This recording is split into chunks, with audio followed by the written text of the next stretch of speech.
வணக்கம் மக்களே. நம்ம கார்த்திக் கதையில ஏப்ரல் 2 என்ன நடக்க போகுது அப்படிங்கிறத பத்தி இந்த வீடியோல பார்க்கலாமா? அதுக்கு முன்னாடி இந்த வீடியோவுக்கு மறக்காம லைக் பண்ணிக்கோங்க. நீங்க லைக் பண்றதுதான் எங்களுக்கு அடுத்த வீடியோ போடுறதுக்கு ரொம்ப இன்ட்ரெஸ்டிங்கா இருக்கும். ஸோ மறக்காம லைக் பண்ணிட்டு இந்த வீடியோவை தொடர்ந்து பாருங்க. என்ன நடக்குது அப்படின்னு பார்த்துட்டீங்கன்னா, நம்ம வில்லி இருக்காங்கல்ல, அவங்க வீட்டுல உள்ள எல்லாரும் அந்த இடத்துக்கு வந்ததோட வில்லி அவங்க ஹஸ்பண்டுக்கு ஃபோன் பண்றாங்க. அவரு ஃபோன் அட்டன் பண்ணி, சொல்லுங்க சந்திரா அப்படின்னு சொல்ல, சந்திரா சொல்றாங்க, என்னங்க உங்ககிட்ட பேசுறதுக்காக நான் மாடிக்கு வந்தேன். இங்க பாருங்க, அந்த டிரைவர் பையன் பேர்லாம் அடிக்கடி வீட்டுக்கு வரதே இல்லை. ஏன்னா அவன் என்ன சொல்லிட்டான் அப்படின்னா, இனிமே ரேவதியை நான் நேரடியா பார்க்க மாட்டேன் அப்படின்னு அக்காக்காரி கிட்ட சத்தியம் பண்ணிட்டான். ஸோ அவன் கண்டிப்பா ரேவதியை நேரடியா மீட் பண்றதுக்கு வாய்ப்பே கிடையாது. ஸோ நம்ம 2 பேருமே ரொம்ப ஹாப்பியா வாழ்றதுக்கான ஒரு நேரங்க. இனிமே அந்த டிரைவர் பையன் நம்மளை ஃபாலோ பண்ண மாட்டான். நம்ம 2 பேரும் சேர்ந்து எங்கேயாவது டூர் போயிட்டு வரலாமா அப்படின்னு கேக்குறாங்க. இது கேட்டதும் அவர் சொல்றாரு, சந்திரா இதை நீ எப்ப கேட்ப அப்படின்னு நானே காத்துக்கிட்டு இருந்தேன். சரி சந்திரா, நம்ம கண்டிப்பா நாளைக்கு போகலாம். சந்திராவும் சரிங்க, நான் அக்காக்காரி கிட்ட ஏதாவது சொல்லி சமாளிக்கிறேன். அதுக்கு அவர் சொல்றாரு, சரிம்மா, நம்ம போறதுக்கான எல்லா ஏற்பாடுகளையும் நான் பண்ணி வைக்கிறேன். வில்லியும் சரி அப்படின்னு சொல்லிட்டு நேரா அவங்க அக்காட்ட வராங்க. அக்கா, இது மாதிரி ரேவதிக்கு சீக்கிரம் உடம்பு குணமானத்தோட ரேவதிக்காக நான் பாத யாத்திரை போறேன் அப்படின்னு வேண்டிக்கிட்டேன். அதனால நாளைக்கு காலையில நான் கிளம்புறேன்க்கா. இதை கேட்டதும் ஈஸ்வரி சொல்றாங்க, என் பொண்ணுக்காக நீ எவ்வளவு பெரிய வேண்டுதலை பண்ணிருக்க. நீ ஒரு அம்மா ஸ்தானத்துல இருந்து இதெல்லாம் பண்ணிக்கிட்டு இருக்க. எனக்கு ரொம்ப சந்தோஷமா இருக்கு. அதுக்கு வில்லி சொல்றாங்க, அக்கா எனக்கு நீ தங்கச்சியை கிடைச்சதுக்கும் ரேவதி எனக்கு மகளா கிடைச்சதுக்கும் நான் ரொம்ப கொடுத்து வச்சிருக்கணும். ரேவதி எந்த அளவுக்கு கஷ்டப்பட்டா அப்படின்னு எல்லாத்தையும் நான் பார்த்தேன். ரேவதிக்காக நான் இப்படி ஒரு பரிகாரத்தை செய்யணும் அப்படின்னு ஆசைப்பட்டேன். சரிக்கா, நாளைக்கு காலைல நான் கிளம்புறதுக்கான எல்லா ஏற்பாடுகளையும் பாக்குறேன். அப்ப ஈஸ்வரி எல்லாரையும் பார்த்து, பாத்தீங்களா எல்லாரும் என் தங்கச்சிய எப்படி பேசுறீங்க, ஆனா என் தங்கச்சி என் பொண்ணுக்காக எவ்வளவு பெரிய ஒரு பாத யாத்திரையை மேற்கொள்ள போறான். அவளை நினைச்சு பார்த்தா எனக்கே ரொம்ப பெருமையா இருக்கு. அப்ப ராஜா நினைக்கிறாரு, கண்டிப்பா சந்திரா இப்படி நடிக்கிற ஆளே கிடையாது. இதுக்கு பின்னாடி கண்டிப்பா வேற ஏதோ ஒரு காரணம் இருக்கு அப்படின்னு. அப்ப ஈஸ்வரி சொல்றாங்க, இங்க பாருங்க, என் தங்கச்சி மாதிரி யாருமே என் பொண்ணு மேல பாசமாவே இருக்க முடியாது. எல்லாரும் என் தங்கச்சி எந்த அளவுக்கு பேசுனீங்க, இப்போ என் தங்கச்சி என்னெல்லாம் பண்றா பாத்தீங்களா அப்படின்ட்டு. அப்ப வில்லி சொல்றாங்க, அக்கா இவங்க எல்லாம் புரிஞ்சுக்கணும் அப்படின்னு எனக்கு அவசியம் இல்லக்கா. நீ என்னை பத்தி புரிஞ்சுக்கிட்டியல்ல, எனக்கு அது போதும்க்கா அப்படின்னு சொல்லிட்டு வில்லி அந்த இடத்துல இருந்து போறாங்க. இதையெல்லாம் பார்த்துட்டு நம்ம மயில நினைக்கிறாரு, கண்டிப்பா சின்னத்தை ஏதோ பிளான் பண்றாங்க. அதனாலதான் இப்படி ஒரு ரகசியமான ஒரு ட்ரிப் போறாங்க. கண்டிப்பா இவங்க பாத யாத்திரை போறதுக்கு வாய்ப்பு இல்ல. இந்த சிவனாண்டி கூட ஏதாவது ஒரு பிளான் பண்ணுவாங்க, இவங்களாவது ரேவதிக்காக பாத யாத்திரை போறதாவது அப்படின்னு அவர் நினைக்கிறாரு. இன்னொரு பக்கம் நம்ம மயில என்ன பண்றாருன்னா, சரி சகலைக்கு ஃபோன் பண்ணி விஷயத்த சொல்லுவோம் அப்படின்ட்டு நேரா ஃபோன் பண்றாங்க. இன்னொரு பக்கம் நம்ம ஹீரோயின் இருக்காங்கல்ல, அவங்க டேபிள்ல உட்காந்து சாப்பிட்டுக்கிட்டு இருக்காங்க. அவங்களுக்கு எல்லாரும் சாப்பாடு பரிமாறுறாங்க, சாப்பிடுறாங்க. இதெல்லாம் பார்த்துட்டு ரொம்ப ஹாப்பியா இருக்காங்க நம்ம ஹீரோயின். இன்னொரு பக்கம் நம்ம மயில ஃபோன் பண்ண ஹீரோ ஃபோன் அட்டன் பண்ணி சொல்லுங்க அப்படின்னு சொல்ல, அவரு சொல்றாரு, சகல என்னையா பண்ற? ஹீரோ சொல்றாரு, இருக்கேன், ரேவதி எப்படி இருக்கா? அதுக்கு அவர் சொல்றாரு, ரேவதி நல்லா இருக்காயா. இது மாதிரி சின்னத்தை இருக்காங்கல்ல, இந்த வீட்டுல கொஞ்ச நாள் அமைதி இருக்க போகுது.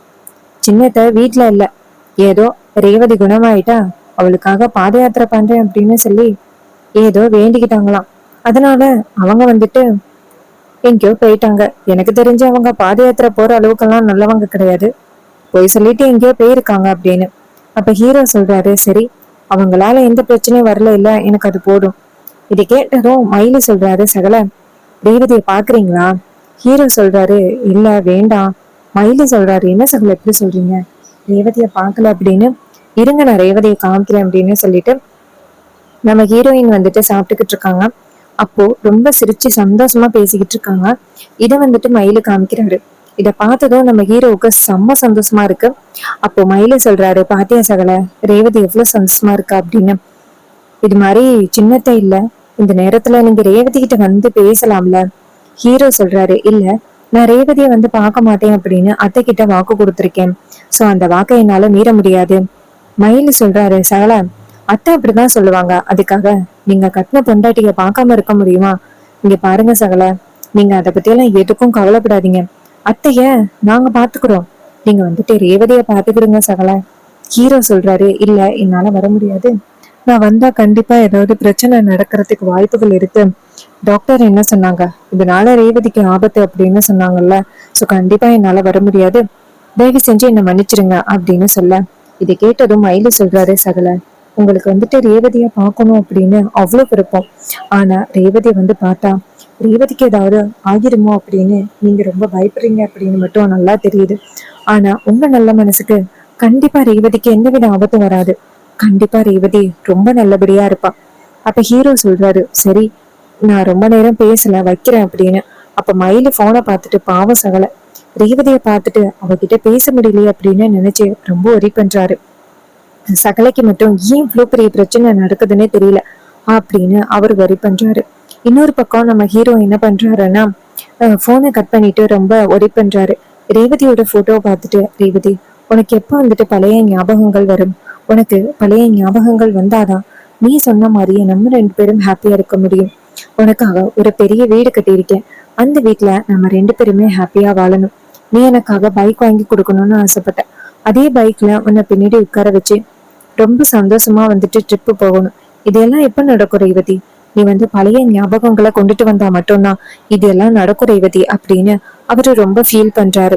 இன்னொரு பக்கம் நம்ம ஹீரோ இருக்காருல்ல, அவர் வந்துட்டு அந்த இடத்துல இருந்து கிளம்புறாரு கோயிலுக்கு. இன்னொரு பக்கம் நம்ம ரோஹிணி நேரா ரேவதியை பார்த்துட்டு மனசுக்குள்ள யோசிக்கிறாங்க, பாவம் ரேவதி இவ்வளவு சந்தோஷமா இருக்கா, ஆனா கார்த்திக் வந்துட்டு அவ்வளவு கவலையோட இருக்காரு இவளை விட்டு பிரிஞ்சதுல இருந்து.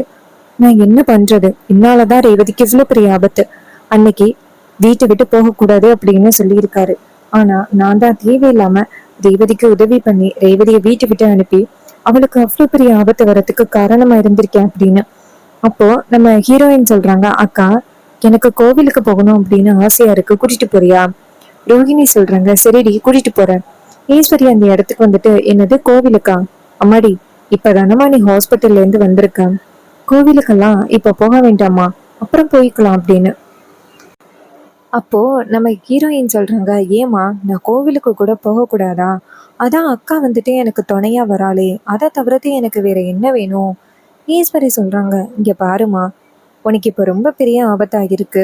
ஸோ இந்த நேரத்துல நீ கோவிலுக்கு போகாம இருக்கிறது ரொம்ப தப்புமா, நீ வந்து கோயிலுக்கு போக வேண்டாமா. அப்ப ரோஹிணி சொல்றாங்க, அம்மா நான் தானம்மா அவளை கூட்டிட்டு போறேன், எந்தவித பிரச்சனையும் இல்லாம நான் பாத்துக்கிறேன், நீங்க கவலைப்படாதீங்கம்மா, அவளை பத்திரமா கூட்டிட்டு போயிட்டு பத்திரமா வீட்டுக்கு கொண்டுட்டு வர வேண்டியது என்னோட பொறுப்பு. அதுக்கு ஈஸ்வரி சொல்றாங்க, சரி இங்க வா உன்கிட்ட தனியா பேசணும் அப்படின்னு சொல்லிட்டு தனியா கூட்டிட்டு போறாங்க. அங்க போனதும் ஈஸ்வரி சொல்றாங்க, இங்க பாரு உனக்கே தெரியும் என்ன நடந்துகிட்டு இருக்கு அப்படின்னு. டாக்டர் ஸ்ட்ரிக்டா சொல்லியிருக்காங்க, ரேவதிக்கு பழைய ஞாபகங்கள் வர மாதிரி எதுவும் நடக்க கூடாது அப்படின்னு. அப்படி ஏதாவது நடந்துச்சு அப்படின்னா அவளுக்கு பிரச்சனை ஆகும் அப்படின்னு சொல்லியிருக்காங்க. சோ நீ வந்து என்ன நடந்தாலும் சரி யாரும் வந்துட்டு ரேவதி கிட்ட பேச விடாம பாத்துக்கணும். அப்ப ரோகிணி சொல்றாங்க, சரிம்மா நான் பாத்துக்கிறேன், அவ கோயிலுக்கு போகணும் அப்படின்னு ரொம்ப ஆசைப்படுறா, அவளை பத்திரமா கோவிலுக்கு போயிட்டு அழைச்சிட்டு வர வேண்டியது என்னோட பொறுப்பு, நான் போயிட்டு வரமா அப்படின்னு சொல்ல ஈஸ்வரியும் சரி அப்படின்னு சொல்லி அனுப்பி வைக்கிறாங்க. அப்போ நம்ம ரோகிணி நேரா ஹீரோயின்கிட்ட போயிட்டு, இங்க பாரு நம்ம 2 பேரும் கோவிலுக்கு போகலாம் அப்படின்னு அம்மா சொல்லிட்டாங்க, வா போயிட்டு வரலாம் அப்படின்ட்டு 2 பேருமே சேர்ந்து கோவிலுக்கு கிளம்புறாங்க. அப்போ 2 பேருமே சேர்ந்து கோவிலுக்கு போறாங்க. இன்னொரு பக்கம் நம்ம ஹீரோ எதேச்சியா அதே கோவிலுக்கு வராரு. ரோகிணி வந்து ஈஸ்வரி ஹீரோயின் கிட்ட, இங்க பாரு இங்கே உட்காந்துரு, நான் போயிட்டு அர்ச்சனை ஜாமான் வாங்கிட்டு வரேன் அப்படின்ட்டு போறாங்க. அதே நேரத்துல ஹீரோ வந்துட்டு ரேவதியை பார்க்காம அந்த இடத்துல கிராஸ் பண்ணி போறாரு. அப்ப நம்ம ஹீரோயினுக்கு வந்து நமக்கு தெரிஞ்சவங்க யாரோ போற மாதிரி இருக்கே அப்படின்ட்டு பாக்குறாங்க. பார்த்துட்டு நம்ம ஹீரோவையே ஃபாலோ பண்றாங்க. நம்ம ஹீரோ முன்னாடி போயிட்டு கோவில்ல சாமி கும்பிடுறாரு. சாமி கும்பிட்டுட்டு திரும்பி பாக்குறாரு, பார்த்தா நம்ம ஹீரோயின் நிக்கிறாங்க. அதை பார்த்ததும் நம்ம ஹீரோவுக்கு ரொம்ப அதிர்ச்சியா இருக்கு. அப்ப ஹீரோ வந்துட்டு ரேவதிய கடந்து போக முயற்சி பண்ண ஹீரோயின் ஹீரோவை பார்த்து ஒரு நிமிஷம் நில்லுங்க அப்படின்னு சொல்ல ஹீரோ திரும்பி பாக்குறாரு. பார்த்துட்டு என்ன வேணும் உங்களுக்கு அப்படின்னு கேக்குறாங்க. அப்ப ஹீரோயின் சொல்றாங்க, எனக்கு உங்களை எங்கேயோ பார்த்த மாதிரி இருக்கு, உங்களை நான் இதுக்கு முன்னாடி பார்த்திருக்கேனா, உங்களுக்கு எனக்கு தெரியுமா அப்படின்னு கேக்குறாங்க. ஹீரோ சொல்றாரு, இல்ல நீங்க யார பத்தி பேசுறீங்க அப்படின்னு எனக்கு தெரியல. ஹீரோயின் சொல்றாங்க, இல்ல எனக்கு உங்களை நல்லாவே தெரியும், ஆனா யாரு அப்படின்னு தான் என்னால சரியா கண்டுபிடிக்க முடியல, பாருங்க பொய் சொல்லாதீங்க, உங்களுக்கு என்ன தெரியும்ல அப்படின்னு கேக்குறாங்க. ஹீரோ சொல்றாரு, இல்ல தெரியாதுமா அப்படின்னு சொல்லிட்டு அந்த இடத்துல இருந்து கிராஸ் பண்ணி போறாரு. அப்ப நம்ம ஹீரோயினுக்கு ஒரே குழப்பமா இருக்கு. கண்டிப்பா வந்துட்டு இவரை நமக்கு தெரியும், ஆனா யாரு அப்படின்னு எனக்கு சரியா தெரியல. ஏதோ ஆள் மனசுக்குள்ள இவரை பத்தி உனக்கு நல்லாவே தெரியும் அப்படின்னு தோணுது, ஆனா யாருன்னு தெரியலையே. இவரை ஃபாலோ பண்ணி போவோம் அப்படின்னு ஹீரோயின் ஃபாலோ பண்ணி போறாங்க.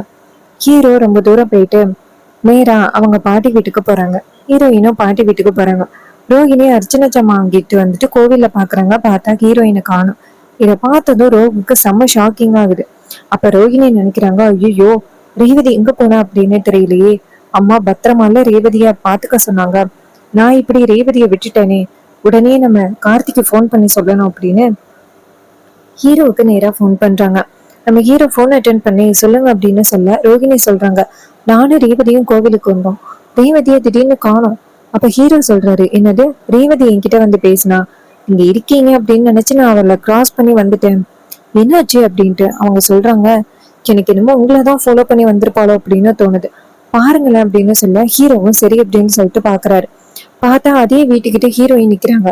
ஹீரோ போயிட்டு நேரா ஹீரோயின் கிட்ட இப்ப எதுக்கு நீங்க வந்திருக்க அப்படின்னு கேட்க ஹீரோயின் சொல்றாங்க, இங்க பாருங்க, இந்த வீட்டையும் எனக்கு ஞாபகம் இருக்கு, உங்களையும் எனக்கு நல்லாவே ஞாபகம் இருக்கு, ஆனா எனக்கு சரியா யாருன்னு தான் எனக்கு சரியா தெரியல. உங்களை நல்லாவே தெரியுது, ஆனா ஏன் வந்து இந்த மனசு இப்படி என்னை போட்டு பாடுபடுத்துதுன்னு தெரியல. தயவு செஞ்சு நீங்க யாருன்னு சொல்லுங்க, உங்களுக்கு என்ன தெரியுமா, இல்ல எனக்கு உங்களுக்கு தெரியுமா, சொல்லுங்க அப்படின்னு ஹீரோ சொல்றாரு. இங்க பாரு, இந்த மாதிரி மனசை போட்டு குழப்பிக்காத, உன்னை கொண்டாந்து வீட்டுல விடுறேன் அப்படின்னு சொல்லிட்டு ஹீரோ நேரா ஹீரோயினை கொண்டாந்து வீட்டுல விடுறாங்க. ஹீரோயின் வீட்டு வாசல்ல இறங்கிட்டு, இங்க பாருங்க, என் வீடு வரைக்கும் உங்களுக்கு நல்லாவே தெரியுது, அப்ப கண்டிப்பா உங்களுக்கு என்னை பத்தி நல்லாவே தெரியும்னு நினைக்கிறேன். ஹீரோ சொல்றாரு, இங்க பாரு, அதெல்லாம் எதுவும் தெரியாது அப்படின்ட்டு கிளம்புறாரு. இதை பார்த்ததும் நம்ம ஹீரோயினுக்கு செம்ம சந்தேகமாயிருது. இவரு என் வீட்டுல வந்துட்டு என்னை கொண்டாந்து விட்டுட்டு போறாரு, இவரை பார்த்தா எனக்கு ஏற்கனவே தெரியும் அப்படின்னு தோணுது. வீட்டுல உள்ளவங்க யாராவது மறைக்கிறாங்களா, இல்ல நமக்கு ஏதாவது பிரச்சனை ஆயிட்டா, நமக்கு எப்படி அந்த விபத்து ஆனிச்சு, என்ன நடந்துச்சு அப்படின்னு ஹீரோயினுக்கு குழப்பமாயிருது. சோ இந்த விஷயத்த பத்தி நம்ம அம்மா கிட்ட கேட்போம் அப்படின்ட்டு நேரா அவங்க ஈஸ்வரி கிட்ட போயிட்டு, அம்மா நான் உங்ககிட்ட ரொம்ப முக்கியமான ஒரு விஷயம் கேட்கணும், நீ என்கிட்ட மறைக்காம உண்மை சொல்றியா? ஈஸ்வரி சொல்றாங்க, அம்மாடி நான் என்னைக்குமா உங்ககிட்ட எதுவும் மறைச்சிருக்கேன், நீ சொல்லுமா. ஹீரோயின் சொல்றாங்க, அம்மா இது மாதிரி எனக்கு ஏதாவது ஞாபகம் மறதியில வந்துச்சா, எனக்கு எப்படிம்மா அந்த விபத்து ஆகிச்சு? இதை கேட்டதும் ஈஸ்வரி ஷாக் ஆகுறாங்க. இதுக்குதான் இவளை வெளியில கோவிலுக்கு அனுப்ப வேண்டாம் அப்படின்னு நினைச்சேன், அதனாலதான் அவளை அனுப்பாம இருந்தேன், ஆனா கடைசியில அவளை கோவிலுக்கு அனுப்புனதுனால இப்படியெல்லாம் கேட்டுக்கிட்டு இருக்கா அப்படின்ட்டு நேரா ரோகிணிக்கு கூப்பிடுறாங்க. ரோகிணி அந்த இடத்துக்கு வந்துட்டு, அம்மா சொல்லுங்கம்மா. ஈஸ்வரி சொல்றாங்க, நான் உங்ககிட்ட என்ன சொன்னேன், காரணம் மட்டும் ரேவதியை விட்டு பிரிஞ்சு போக கூடாது அப்படின்னு சொன்னா இல்லையா, இதுக்கு நீ ரேவதியை விட்டு பிரிஞ்சு போன, இப்ப நீ பிரிஞ்சு போனதுனாலதான் இவ இப்படி கேள்வி கேட்கிறா. அதுக்கு ஹீரோயின் சொல்றாங்க, அம்மா நான் சரியா தான் கேக்குறேன், உண்மைய சொல்லுங்கம்மா அப்படின்னு கேக்குறாங்க.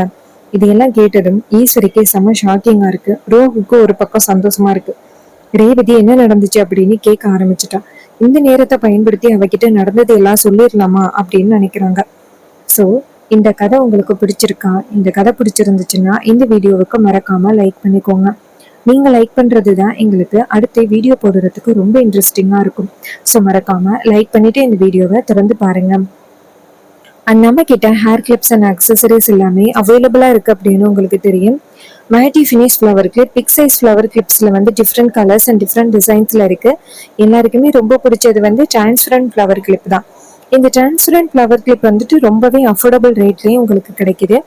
அது மட்டும் இல்லாம வீட்ல இருந்தே நீங்க பிசினஸ் பண்றீங்க அப்படின்னா 499க்கு சூப்பரான ஒரு காம்போ ஆஃபர் இருக்கு. இந்த காம்போ ஆஃபர் வந்துட்டு நீங்க பயன்படுத்திக்கிடுங்க. இந்த காம்போ ஆஃபரை நீங்க பை பண்ணீங்க அப்படின்னா உங்களுக்கு ஃப்ரீ ஷிப்பிங்கோட 499க்கு 18 different type of designs and கலர்ஸ்ல கிளிப்ஸும் 6 டைப் ஆஃப் ஸ்க்ரன்ச்சீஸும் அண்ட் 6 பட்டர்ஃப்ளை பேக், இல்லைன்னா ஒரு ஹாட் கிளிப் பேக், கிட்ஸுக்கு ஹேர்ல வியர் பண்ற மாதிரி பேக்ஸ் எல்லாமே உங்களுக்கு ரொம்பவே அஃபோர்டபுள் ரேட்ல கிடைக்கும். வேணும் அப்படின்னா கமெண்ட்ல ஹாய் அப்படின்னு மெசேஜ் பண்ணி சீக்கிரம் ஆர்டரை பிளேஸ் பண்ணுங்க.